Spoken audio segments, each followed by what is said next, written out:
Operation सिंदूर में महज कुछ मिनटों के अंदर पाकिस्तान को भारतीय सेना ने जिस तरीके से तबाह किया, अब पाक सेना अपनी ताकत और हथियारों पर विचार कर रही है। न केवल पाकिस्तान बल्कि चीनी हथियारों की भी भारत ने जो हालत की, चीनी सेना और जिनपिंग भी घबराए हुए हैं। ऐसे में अब चीन ने पाकिस्तान को लेकर एक बड़ा फैसला लिया है।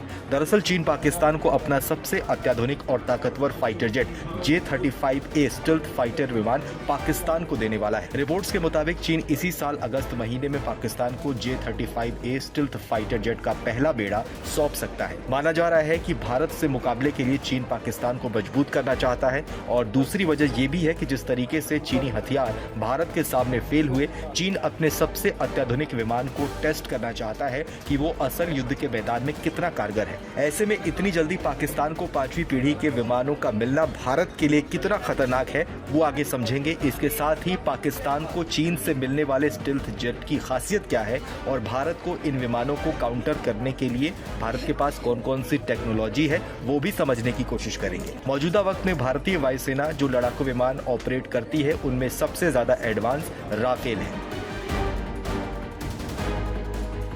भारत के पास इस वक्त 36 राफेल विमान है। भारतीय वायुसेना ने पाकिस्तान पर ऑपरेशन सिंदूर के दौरान भी राफेल विमानों का ही इस्तेमाल किया था। मौजूदा वक्त में अमेरिका, रूस और चीन के पास ही 5वीं पीढ़ी के स्टेल्थ विमान है। चीन से अगर पाकिस्तान को स्टेल्थ विमान मिलते हैं तो पाकिस्तान चौथा देश बन जाएगा। J-35A स्टेल्थ फाइटर जेट की बात करें तो ये सुपरसोनिक स्पीड से उड़ान भरने में सक्षम है। रडार से बचने से लेकर इसमें कई एडवांस फीचर भी मौजूद हैं। ऐसे में माना जा रहा है कि पाकिस्तान को ये विमान मिलने के बाद पाक वायुसेना की ताकत में जबरदस्त इजाफा होगा। हालांकि सबसे बड़ा सवाल ये है कि पाकिस्तानी सेना इन विमानों को ऑपरेट कर पाएगी, क्योंकि पाकिस्तान के पास पैसों की कमी है और इन विमानों का रखरखाव बेहद खर्चीला है। इसके अलावा पाकिस्तानी पायलटों के पास भी इतनी ट्रेनिंग नहीं है कि वो इन विमानों को ऑपरेट कर पाए। भारत की बात करें तो भारत के पास 5वीं पीढ़ी के स्टेल्थ विमानों को डिटेक्ट करने के लिए DRDO के द्वारा बनाए गए AESA रडार है, जो इन्हें आसानी से पकड़ सकते हैं।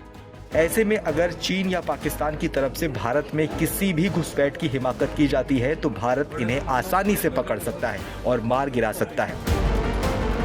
इसके अलावा भारत के पास S-400 सिस्टम और लॉन्ग रेंज रडार सिस्टम भी है, जिसके जरिए अभी भी भारत स्टेल्थ फाइटर जेट्स को डिटेक्ट कर सकता है। रूस का Su-57 स्टेल्थ और अमेरिका का F-35 दोनों ही देशों ने भारत को अपने इन विमानों को खरीदने का ऑफर दिया है, लेकिन भारत अपना खुद का स्टेल्थ विमान बनाने पर तेजी से काम कर रहा है।